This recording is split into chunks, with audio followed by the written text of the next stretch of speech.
बजाओ बजाओ जरा झूम के बजाओ। लाउड स्पीकर 90 एफएम के स्टूडियो में आज लाउड स्पीकर रेस्ट के तहत हमने एक ऐसे अधिकारी को बुलाया है जिसका सीधा जुड़ाव श्रमिक वर्ग के साथ, जो एम्प्लॉइज हैं, प्राइवेट सेक्टर में नौकरी पेशा के लोग हैं, उनसे भी है। श्री स्कंद कुमार मिश्र जी। स्कंद कुमार मिश्र जी हमारे यहाँ गोरखपुर में आप सहायक श्रम आयुक्त हैं, और आपके बारे में बता दूं कि आप मूलतः संत कबीर नगर के मोगली क्षेत्र के रहने वाले हैं। आपकी पढ़ाई लिखाई दिल्ली यूनिवर्सिटी की है, आपने लॉ वहीं से किया, और 2018 से उत्तर प्रदेश राज्य सरकार की पीसीएस सेवा में आप सेवा दे रहे हैं। एक संवेदनशील और अच्छे अधिकारियों में आपकी गिनती होती है।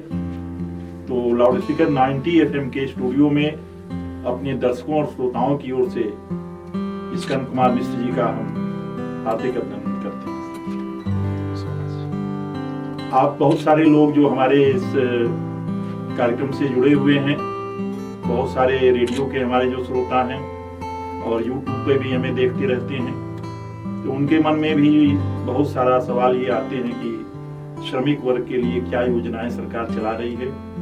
तो श्रमिकों के कल्याण के लिए कौन कौन सी योजनाएं चल रही हैं, ई श्रम कार्ड क्या है, और कैसे आप सरकार की इन योजनाओं का लाभ उठा सकते हैं। एक्सीडेंटल क्लेम की स्थिति में क्या होता है, कितना सरकार देती है, और उसको कैसे हम वो लाभ ले सकते हैं। तो इन सारे बिंदुओं पे और आपके बहुत सारे जो कल्याण के लिए जो स्कीमें चल रही हैं, इस पर हम मिश्रा जी से बात करेंगे। तो मिश्रा जी, आपका एक बार और अपने दर्शकों की ओर से, श्रोताओं की ओर से स्वागत है। धन्यवाद, बहुत बहुत। जी जी जी। तो हम लोग आपका विभाग चूंकि सीधे सीधे वैसे तो श्रम विभाग के नाम से जानते हैं, जी, लेकिन ओवरऑल एम्प्लॉइज आपसे जुड़े हुए हैं। एम्प्लॉइज के हित की एक तरह से आप पहरुए की भूमिका में आप रहते हैं, जी, जो कि सारे जो एम्प्लॉइज हैं जी, उनको एक तरह से, और जो शिकायतें जाती हैं आपके जरिए ही सरकार उन शिकायतों का निस्तारण भी कराती है। जी, जी, हम आज फोकस ज्यादातर हम श्रमिकों पर ही करेंगे। जी, तो ये श्रमिकों के कल्याण के लिए जी। इस समय कौन कौन सी योजनाएं सरकार चला रही हैं, इस पे आप थोड़ा फोकस करें। श्रमिकों के कल्याण के लिए श्रमिक की जो कैटेगरी आप देखेंगे तो कंस्ट्रक्शन वर्कर्स की कैटेगरी है जी, जिनके लिए हमारे यहाँ एक बोर्ड स्थापित की गई जिसको BOCW बोर्ड बोलते हैं। इसका बोर्ड नाम है building and other construction workers board. इस पे वेलफेयर के लिए जो पैसे आते हैं वो सेस से पैसे आते हैं, जिसको लेबर सेस बोला जाता है। जितने भी प्रकार की कंस्ट्रक्शन चलते हैं इस पूरे अगर देखा जाए गोरखपुर जनपद में चल रहे हैं या पूरे प्रदेश में चल रहे हैं, तो जितने भी कंस्ट्रक्शन चलते हैं उसके कॉस्ट ऑफ कंस्ट्रक्शन का 1% तो उसको लेबर सेस के रूप में विभाग को जमा करना होता है। उसी पैसे से हम कल्याणकारी योजनाएं चलाते हैं। कल्याणकारी योजनाओं का जो दायरा है वो काफी बड़ा है। अगर देखा जाए तो जन्म से लेकर मृत्यु तक की योजनाएं हमारे यहाँ कवर्ड होती है श्रमिकों के कल्याणार्थ। जब जन्म होता है तो मातृत्व शिशु बालिका मदद योजना एक ऐसी योजना है जिसमें कि हम श्रमिकों को लाभ देते हैं। ये लगभग कि मैक्सिमम जो अमाउंट चला जाता है वो 80,000 तक चला जाता है। अगर कोई महिला श्रमिक है, रजिस्टर्ड है हमारे यहाँ BOCW में, तो उसको मिनिमम वेजेस के हिसाब से 3 महीने का वेज दिया जाता है, और अगर बालिका है तो 25,000 की FD भी कर दी जाती है। अगर सारे अमाउंट को जोड़ लिया जाए तो लगभग 80,000 रुपए से ऊपर पहुंच जाता है। दूसरी योजना है संत रविदास शिक्षा सहायता योजना है, जो कि स्कॉलरशिप स्कीम है श्रमिक के बच्चों के लिए। और श्रमिक के बच्चों के लिए अटल आवासीय विद्यालय की परिकल्पना मुख्यमंत्री जी की जो विजन था उसके अनुसार किया गया, स्थापना उसकी की गई। ये 18 मंडलों में स्थापित है। गोरखपुर का जो अटल आवासीय विद्यालय वो सजनवा में स्थापित है। वर्तमान में उसका एंट्रेंस एग्जाम भी चल रहा है। ये बहुत ही अत्याधुनिक स्कूल है और इसमें इंफ्रास्ट्रक्चर बहुत ही हाई क्वालिटी का है। मॉडर्न एजुकेशन सिस्टम है, स्मार्ट क्लासेस हैं वहाँ पे। और जो श्रमिक के बच्चे हैं, जो श्रमिक रजिस्टर्ड हमारे यहाँ है और 3 साल पुराना रजिस्ट्रेशन जिनका कंप्लीट हो गया है, उनके बच्चे एंट्रेंस एग्जाम में बैठ सकते हैं। एंट्रेंस एग्जाम अगर वो क्वालिफाई करते हैं तो उनकी फूडिंग, लॉजिंग, हॉस्टल की व्यवस्था सारी फ्री है। उनको 1 भी रुपए नहीं देना है और उनको सबसे अच्छी जो शिक्षा व्यवस्था है वो दी जाएगी। इसके अलावा जो प्रमुख योजनाएं, कल्याणकारी योजनाएं हैं, वो कन्या विवाह सहायता योजना है। अगर कोई श्रमिक है, श्रमिक के पास आर्थिक अभाव होता है, उसकी आर्थिक स्थिति ठीक नहीं होती है, उसके परिवार को, उसकी बेटी की शादी कर, अगर वो अपनी बेटी की शादी करता है तो उसको सपोर्ट करने के लिए 55,000 रुपए हमारा विभाग देता है। यानी कोई भी श्रमिक है अगर हमारे यहाँ रजिस्टर्ड है, शादी अपनी बेटी का करता है, तो हम 55,000 रुपए शादी के उपरांत हम देते हैं उसको। मिश्रा जी, आपने एक रजिस्टर्ड की बात कही जी, तो हम ये जानना चाहते हैं, जैसे हमारे जो बहुत सारे दर्शक और जो श्रोता सुन रहे हैं, देख रहे हैं जी जी, कि जैसे कोई भी मजदूर है, जी जी, जैसे हम देखते हैं कि ये मजदूर जो चौराहों पे खड़े होते हैं, काम करते हैं, दिहाड़ी मजदूरी लेते हैं, बिल्कुल, तो ये रजिस्टर्ड कैसे हो? रजिस्ट्रेशन का बहुत ही सिंपल सा प्रोसीजर है। ये ऑनलाइन पोर्टल के माध्यम से, ओपन ऑनलाइन पोर्टल है, यानी विभाग से, ऐसा नहीं है कि विभाग से उसका रजिस्ट्रेशन होगा। वो किसी अपने मोबाइल से भी कर सकता है, किसी भी कंप्यूटर से कर सकता है, किसी भी सहज सेवा केंद्र के माध्यम से भी अपना रजिस्ट्रेशन करवा सकता है। रजिस्ट्रेशन करवाने के लिए सिंपल सी प्रक्रिया होती है कि उसको अपना फोटोग्राफ लेके जाना है, अपना आधार लेके जाना है, अपने परिवार के जितने भी सदस्य हैं, यानी उसकी पत्नी अगर हैं या पति हैं, उसके बच्चे हैं, उनका भी आधार लेके जाए वहाँ पे, यानी परिवार के सारे सदस्यों का आधार होना चाहिए, और उसका बैंक अकाउंट नंबर होना चाहिए, और आधार से जुड़ा हुआ, आधार नंबर के साथ साथ आधार से जुड़ा हुआ मोबाइल नंबर होना चाहिए, यानी जिसको जनधन ट्रिनिटी बोला जाता है। उसके पास एक बैंक अकाउंट होना चाहिए, उसके पास मोबाइल नंबर होना चाहिए, अकाउंट नंबर होना चाहिए, और फोटोग्राफ लेके जाए तो सहज सेवा केंद्र से आसानी से उसका रजिस्ट्रेशन हो सकता है। उसकी जो फीस है वो बहुत ही कम फीस है, लगभग 80 रुपए में वो अपना रजिस्ट्रेशन प्रोसेस कंप्लीट करवा सकता है, और 20 रुपए हर साल देके वो अपना रजिस्ट्रेशन को रिन्यूअल करवा सकता है। अच्छा, हर साल उसको रिन्यूअल का, अगर वो 60 रुपए जमा कर देता है तो 3 साल के लिए भी अपना रिन्यूअल करवा सकता है। अच्छा, और ऐसे व्यक्ति जिनका 60 साल कंप्लीट हो जाता है, रजिस्ट्रेशन प्रोसेस 10 ईयर कंप्लीट हो जाती है और 60 साल पूर्ण कर लेता है, तो उसको पेंशन की भी व्यवस्था की गई है। अच्छा, पेंशन भी? जी जी, उसी श्रमिक को पेंशन की व्यवस्था भी की गई है। इसको महात्मा गांधी पेंशन योजना बोलते हैं हमारी स्कीम के तहत। जो आपने कितने साल काम करने के बाद वो पेंशन मिलेगी? वो पेंशन लगभग 10 साल पूर्ण हो जाना चाहिए हमारे यहाँ रजिस्ट्रेशन का। 10 साल पुराना हो जाता है और 60 साल की उम्र पूरा कर लेता है तो उसको ये पेंशन की सुविधा हमारे यहाँ से मिलती है। वो अप्लाई करेगा, उसको हम पेंशन की सुविधा देंगे।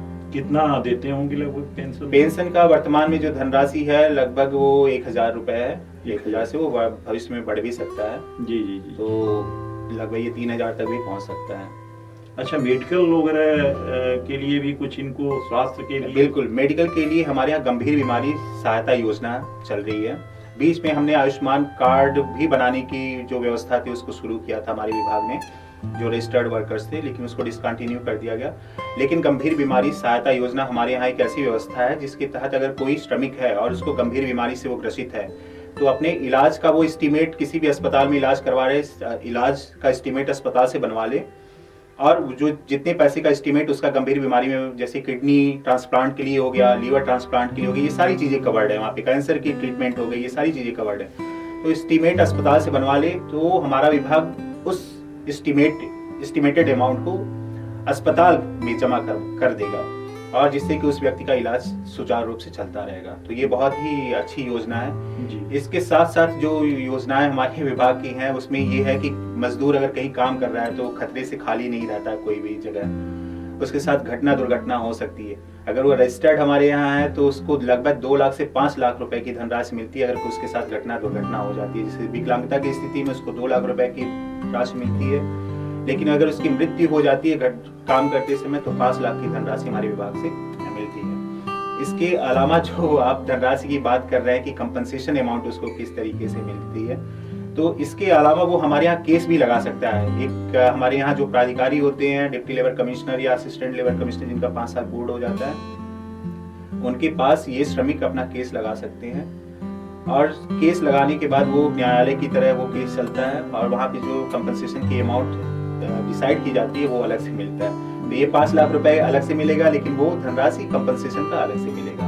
इस तरीके से उसकी सेफ्टी के लिए हम इंश्योर करते हैं कि परिवार को कहीं पे आर्थिक दिक्कत का सामना न करना पड़े। ये ई श्रम कार्ड योजना क्या है? ई श्रम कार्ड योजना भारत सरकार की असंगठित क्षेत्र के कर्मकारों के लिए एक योजना है जिसमें रजिस्ट्रेशन किया गया है। दरअसल केंद्र सरकार एक डेटाबेस तैयार की है इस श्रम पोर्टल के माध्यम से।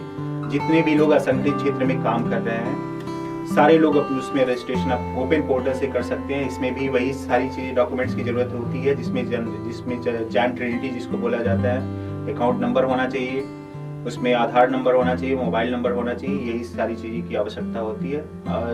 कंडीशन ये है कि उसका इनकम टैक्स न कटता हो, पीएफ और ईएसआईसी का मेंबर ना हो वो, यानी अच्छा। असंगठित क्षेत्र का होना चाहिए व्यक्ति।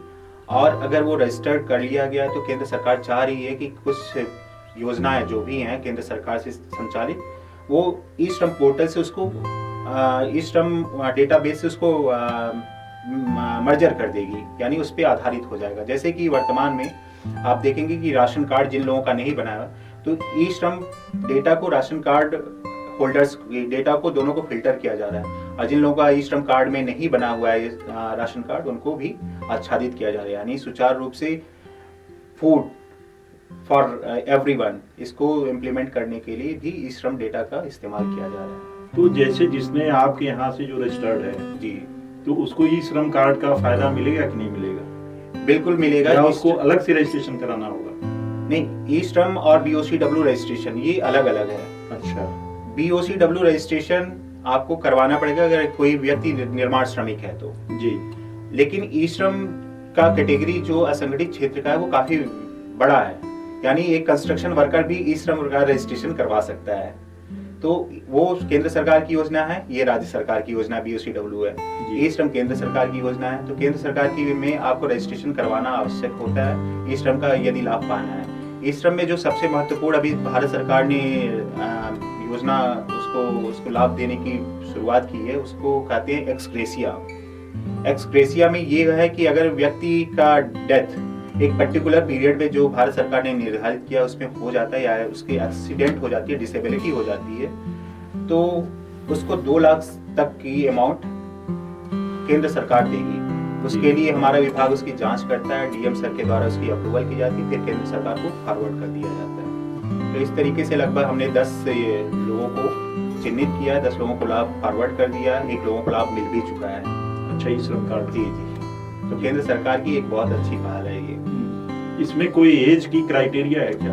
हाँ, एज इसमें 18 साल से 60 साल तक के लोग इसमें रजिस्ट्रेशन करवा सकते हैं इस श्रम में। जी जी। अच्छा, ये एमसीओ एनसीओ क्या है? कोई टर्म है क्या आपके यहाँ? जैसे ई श्रम पोर्टल के बारे में हम लोग बात कर रहे थे। जी जी। वो और कोई 3000 रुपए श्रम कार्ड से भी मिलते हैं क्या? कैसे मिलेंगे क्या? एक प्रधानमंत्री श्रम योगी मानधन योजना एक चल रही है जी, लेकिन प्रधानमंत्री श्रम योगी मानधन योजना 18 से 40 वर्ष तक के व्यक्ति उसमें रजिस्ट्रेशन करवा सकते हैं। वो पेंशन योजना है जी। बेसिकली। उसमें रजिस्ट्रेशन करवाने के उपरांत जब उसका 60 साल पूरा हो जाएगा और अपना कंट्रीब्यूशन 55 रुपए से उसका 200 रुपए मैक्सिमम कंट्रीब्यूशन है, जितना कंट्रीब्यूशन व्यक्ति करेगा उतना ही कंट्रीब्यूशन सेंट्रल गवर्नमेंट करेगी। अच्छा। तो ये जब 60 साल उसका पूरा हो जाएगा तो 60 साल के उपरांत उसको 3000 रुपए मासिक पेंशन की व्यवस्था उसमें की गई है केंद्र सरकार के द्वारा प्रधानमंत्री श्रम योगी मानधन में। अच्छा, ये जो 3000 रुपए वाली जो जी, बात है, जी जी, तो वो एक पेंशन के रूप में मिलेगी। तो उसे हर महीने उसे भी कुछ अंशदान करना उसको अंशदान 18 से 40 वर्ष तक की उम्र तक करना पड़ेगा। अच्छा। अगर 18 वर्ष में कर लिया तो उसको 55 रुपए मासिक रूप से अंशदान जमा करना पड़ेगा, और यही अगर 40 वर्ष में करता है तो 200 रुपए प्रति माह करना पड़ेगा उसको। लेकिन जब 60 साल कंप्लीट हो जाएगा उस व्यक्ति का तो उसको 3000 रुपए मासिक पेंशन मिलना शुरू हो जाएगा। इसको प्रधानमंत्री श्रम योगी मानधन योजना कहते हैं। जी जी जी। इसमें भी रजिस्ट्रेशन करवाना पड़ेगा। रजिस्ट्रेशन के लिए इसमें है कि आपके पास ई श्रम कार्ड होना चाहिए, यानी असंगठित क्षेत्र के सारे लोग प्रधानमंत्री श्रम योगी मानधन में रजिस्ट्रेशन करवा सकते हैं। इसमें भी बैंक अकाउंट चाहिए क्योंकि पैसा उनके अकाउंट से ही कटना है मासिक, और आधार नंबर चाहिए, मोबाइल नंबर चाहिए। जी, एक्चुअली ये जो जैसे रजिस्ट्रेशन की जो प्रक्रिया है ये लोगों को ऑनलाइन जन सेवा केंद्रों के जरिए ही कराना है। जन सेवा केंद्र के द्वारा भी करवा सकते हैं और अपने मोबाइल के द्वारा भी करवा सकते हैं। अपने मोबाइल से या किसी भी मोबाइल से या कंप्यूटर से कर सकते हैं वो। जी, आवश्यक नहीं है कि वो सहज सेवा केंद्र पे ही जाए। सहज सेवा केंद्र इस वजह से खोला गया कि लोगों के पास डिजिटल लिटरेसी नहीं है, इस वजह से वहाँ पे उनको। तो ये सहज सेवा केंद्र गोरखपुर में काम कर रहे हैं? सह सेवा केंद्र यहाँ पे लगभग 1100 सह सेवा केंद्र हैं, जिसको कॉमन सर्विस सेंटर बोला जाता है। जी जी जी। तो वहाँ उनको कुछ पे करना होगा? जी, वहाँ पे कुछ धनराशि उनको अपनी फीस के रूप में भी सर्विस जो कि वो प्रोवाइड कर रहे हैं, तो सर्विस का जो भी चार्ज रहेगा और रजिस्ट्रेशन का भी जो चार्ज रहता है, रजिस्ट्रेशन का चार्ज लगभग श्रम योगी मानधन के लिए 100 रुपए। 100 रुपए। जी। तो ये आपके जो नॉट वेरी कंफर्म, लेकिन ये गोरखपुर में जैसे आपके ऑफिस के इधर शहर में वो सह सेवा केंद्र हैं? जी जी जी, सह सेवा केंद्र आसपास सभी क्षेत्रों में है, वो कहीं से भी करवा सकता है, ऐसा आवश्यक नहीं है कि कहीं पर्टिकुलर सह सेवा केंद्र पे ही जाए। जी। एक तो अगर जो आपके विभाग को किसी को कंप्लेंट करना है तो वो कैसे आप तक अप्रोच करें? विभाग के लिए तो डायरेक्ट वो ऑफिस में भी आ सकता है, अपनी शिकायत कर सकता है। शिकायत करने के लिए ये भी है कि वो लेटर के माध्यम से भी अपना शिकायत कर सकता है।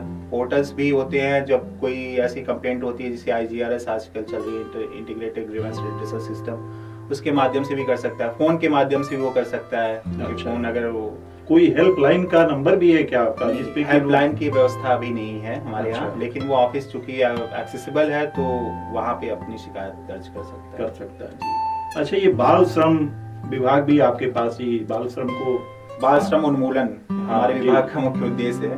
तो गोरखपुर में बाल श्रम की क्या स्थिति? बाल श्रम गोरखपुर में मुख्यमंत्री जी का विजन है पूरे प्रदेश को 2025 तक बाल श्रम मुक्त करना। जी। इस उद्देश्य के साथ गोरखपुर में लगातार निरीक्षण किया जा रहा है। हमारे श्रम प्रवर्तन अधिकारी की टीम होती है, ASTU की टीम होती है, वो कभी कभी इस तरीके से हमारी रेस्क्यू ऑपरेशंस भी लगातार महीनों तक चलते रहते हैं, जिससे कि माननीय बाल श्रम संरक्षण आयोग के गाइडलाइंस के अनुसार भी चलते रहते हैं। कांस्टेंट मॉनिटरिंग की वजह से और लगातार इंस्पेक्शन की वजह से यहाँ पे चाइल्ड लेबर जो केसेस हैं वो काफ़ी कम हो गया है। हजार्डस में भी स्थिति, बच्चों की जो हजार्डस एक्टिविटीज़ में इन्वॉल्व हैं वो भी काफ़ी कम हो गई है। लेकिन अगर कहीं किसी को बाल श्रम की कंप्लेंट करनी है और पाया जाता है कि किसी को लगता है कि बाल श्रम की स्थिति यहाँ पे है किसी फैक्ट्री में या किसी एस्टैब्लिशमेंट में, तो एक पेंसिल पोर्टल है, पेंसिल पोर्टल के माध्यम से भी हमारे यहाँ शिकायत कर सकता है और लिखित रूप में भी हमारे विभाग को शिकायत कर सकता है, हम उस पर त्वरित कार्रवाई करते हैं। तो वैसे तो काफी पहले से सुधार आया है। जी जी, मुझे लगता है शुरुआत में तो बहुत ज्यादा ही होटलों वगैरह में जो और घरों में, लेकिन अब मुझे लगता है कि इस पे काफी हद तक जी जी, दरअसल इसमें ये कॉग्निजेबल ऑफेंस भी माना गया है। अगर वो 14 साल से नीचे के बच्चों से कोई काम करवाता है तो कॉग्निजेबल ऑफेंस है। इसमें 20,000 रुपए का तो जो पेनाल्टी है वो हमारा विभाग ही लगाता है और उसके बाद हम CGM के यहाँ केस भी इस पे मतलब दायर किया जाता है विभाग के द्वारा। तो व्यक्ति को लगभग 50,000 रुपए तक की पेनाल्टी, 50,000 से भी ज्यादा लग सकता है अगर वो लगातार इस तरीके की एक्टिविटीज में इन्वॉल्व है। और इम्प्रिजनमेंट की भी व्यवस्था है अगर जो चाइल्ड लेबर को कंटिन्यू करता है। तो इस तरीके की पेनल्टी मेजर्स होने की वजह से स्थिति काफी, और लगातार इंस्पेक्शन की वजह से काफी कम हो गया है। बात ये संगठित और असंगठित जी दो क्षेत्र हैं। जी जी, तो इसको कैसे आप लोग आइडेंटिफाई करते हैं कि जैसे असंगठित क्षेत्र और संगठित क्षेत्र के मजदूर? संगठित क्षेत्र का मतलब है कि उसकी वर्किंग आवर्स फिक्स है उस वर्कर की। अच्छा। उसको पेंशन की व्यवस्था की गई है, PF की व्यवस्था की गई है, SIC की व्यवस्था की गई है और उसकी जो सैलरी है वो भी फिक्स्ड है। तो इस तरीके से अगर कोई वर्कर है, किसी फैक्ट्री में काम कर रहा है, किसी एस्टेब्लिशमेंट में काम कर रहा है, उसके लिए PF SIC की व्यवस्था है और वो लगातार उसकी वर्किंग आवर्स, उसको सैलरी मिल रही है, लगातार कुछ दिनों तक, कुछ वर्षों तक काम कर रहा है, उसकी वर्किंग आवर्स फिक्स्ड है, तो ऐसे श्रमिकों को हम संगठित क्षेत्र का श्रमिक मानते हैं, ऑर्गेनाइज सेक्टर्स का। जी। ऐसे श्रमिक जिनकी PF SIC या कोई भी सोशल सिक्योरिटी के बेनिफिट्स उनके लिए नहीं है और PF SIC के अलावा उनको सैलरी भी या डेज ऑफ वर्किंग भी फिक्स्ड नहीं है, यानी वो किसी दिन उनको काम मिल रहा है, किसी दिन नहीं मिल रहा है, तो ऐसे श्रमिकों को हम असंगठित क्षेत्र का श्रमिक मानते हैं। जी। तो गोरखपुर और आसपास तो संगठित क्षेत्र के मजदूरों की तादाद हमें लगता है ज्यादा होगी। जी, भारत में ज्यादातर जो भी वर्कर्स हैं वो असंगठित क्षेत्र के वर्कर्स ज्यादा हैं। तो आपको इस तरीके से आप डेटा निकाल सकते हैं कि गोरखपुर में 19 लाख लोग ई श्रम में रजिस्टर्ड हैं। 19 लाख लोग? 19 लाख लोग ई श्रम में रजिस्टर्ड हैं। तो डेटा ही बता रही है कि असंगठित क्षेत्र में जो श्रमिक हैं वो बहुत ही ज्यादा हैं। इनको एजुकेट करने के लिए आपका विभाग समय समय पे कुछ प्रोग्राम भी चलाता है। एजुकेशन के लिए ये डिपार्टमेंट कई बार जैसे चाइल्ड लेबर को प्रिवेंट करने के लिए योजनाओं से संबंधित उनकी जानकारी पहुंचाने के लिए हम लोग कैंप्स भी लगाते हैं, गांव-गांव में भी कैंप्स लगाते हैं, ब्लॉक लेवल पे भी कैंप्स लगाते हैं हम लोग। और जो भी इस तरीके के रेस्क्यू मिशंस होते हैं चाइल्ड लेबर से संबंधित, तो वो हम आपके माध्यम से, मीडिया के माध्यम से हम लोगों को पहुंचाते हैं कि इस तरीके की जो एक्टिविटीज़ हैं, जो चाइल्ड लेबर को प्रमोट कर रही हैं, उसको डिस्करेज करने की हम लोग भी प्रयास करते हैं कि इस तरीके की एक्टिविटीज़ ना हो, बच्चों का अधिकार हम दिला सकें और जो श्रमिक हैं उनको भी उनके अधिकार के बारे में पता चल सके। जी, आपका श्रमिकों के लिए क्या संदेश होगा? श्रमिकों के लिए मेरा ये संदेश है कि आप अपने राइट्स को जानें। दूसरी चीज़ ये है, अपने स्किल्स को आप बढ़ाइए। स्किल्स को बढ़ाने के लिए स्किल डेवलपमेंट सेंटर्स भी हैं। आप एक दूसरे से भी सीख सकते हैं। आपको जानकर ये अत्यंत प्रसन्नता होगी कि हमने लगभग 100 से ज़्यादा श्रमिकों को इजराइल भेजा है। अच्छा, जी जी जी। तो इजराइल में उनकी जो आर्थिक कमाई है वो भी बहुत अच्छी है। वो लगभग 2 लाख रुपए प्रति माह के हिसाब से लोग अर्न कर रहे हैं। जी, लोगों का फोन भी आता है, तो लोगों के प्रसन्नता हमारी प्रसन्नता होती है। जी जी। अत्यंत हर्ष होता है कि हमने उनकी आर्थिक जीवन को कुछ परिवर्तित करने में हमने अपना सार्थक प्रयास किया। ये सब माननीय मुख्यमंत्री जी के सहयोग और उनके मार्गदर्शन में ही संभव हो पाया। तो ये इजराइल जैसे कहीं फॉरेन भेजना है जी, किसी मजदूर को जाना है, तो आप उसको कैसे सेलेक्ट करते हैं? ये एक पर्टिकुलर पीरियड था जिसमें हमारे विभाग को ये काम सौंपा गया था। हमने उसी दौरान काम किया था। बाद में जो इजराइल भेजने का काम था वो सेवा योजन विभाग को कर दिया गया और ITI डिपार्टमेंट को कर दिया गया। जी। तो ITI और सेवा योजन विभाग एक दूसरे समन्वय स्थापित करते हुए लोगों को भेजने का काम किए। उस पर्टिकुलर पीरियड में ही बस हम लोगों को ये काम सौंपा गया था, तो हम लोगों ने उस काम को बहुत बखूबी निभाया। जी जी। और यहाँ से श्रमिकों को आइडेंटिफाई करके हमने लखनऊ भेजा। लखनऊ में उनकी टेस्ट हुई और जो श्रमिक वहाँ पे क्वालिफाई हुए उनको NSDC national skill development centres भेजा गया। वहाँ पे उन्होंने अपनी फीस जमा की, लगभग 60,000 रुपये फीस जो थी। जमा करने के उपरांत उनकी फ्लाइट्स टिकट बुक होके वहाँ से आ गई और उसके बाद वो अपनी फ्लाइट पकड़ के इजराइल में गए। इस तरीके से बहुत बड़ा, और इतने परिवारों के लिए, क्योंकि उनके आय का आर्थिक उन्नयन का बहुत बड़ा जरिया। मैंने टीवी रिपोर्ट्स देखी जी कि इजराइल भेजा गया है यहाँ से। जी जी। तो ये थे आज हमारे साथ स्कंद कुमार मिश्र जी, सहायक श्रम आयुक्त। आपने इनकी बातों को सुना और बहुत संवेदनशील अधिकारियों में हैं, और आप अपनी कोई समस्या हो तो आपके ऑफिस भी जा करके आप अपनी बात कह सकते हैं, अपनी शिकायत दर्ज करा सकते हैं। तो आज आपने जिन योजनाओं के बारे में बात की है, जो भी मेरे मजदूर भाई इन चीज़ों को सुन रहे हैं, जो भी श्रमिक, असंगठित क्षेत्र के श्रमिक ज़्यादा उनकी स्थिति खराब है, तो वो लोग इन योजनाओं का लाभ उठाएं। और आपके आसपास बहुत सारे ये जो केंद्र खुले हुए हैं इनके, जहाँ से आप जाके रजिस्ट्रेशन करा सकते हैं। रजिस्ट्रेशन में बहुत ज़्यादा पैसा नहीं लगता, 150 रुपये की बात है। लेकिन ये रजिस्ट्रेशन कराने से आपको सरकार की बहुत सारी योजनाओं का लाभ मिल सकेगा। सरकार बहुत कुछ दे रही है, बहुत कुछ कर रही है, लेकिन उसको लेने के लिए जो वैध तरीका है, जो अपना बैंक है, पासबुक, बैंक अकाउंट है, आपका आधार है और फोटो, ये सब जरूरी चीजें आप पूरा करके इसको, और हमारे बुलाने का आपको एक ही मकसद था कि हमारे जो मजदूर भाई हैं, जो ज़्यादा सफ़र करते हैं, ज़्यादा पीड़ा में रहते हैं, उनकी आर्थिक स्थिति, तो वो सरकार की इन योजनाओं का लाभ उठाएं।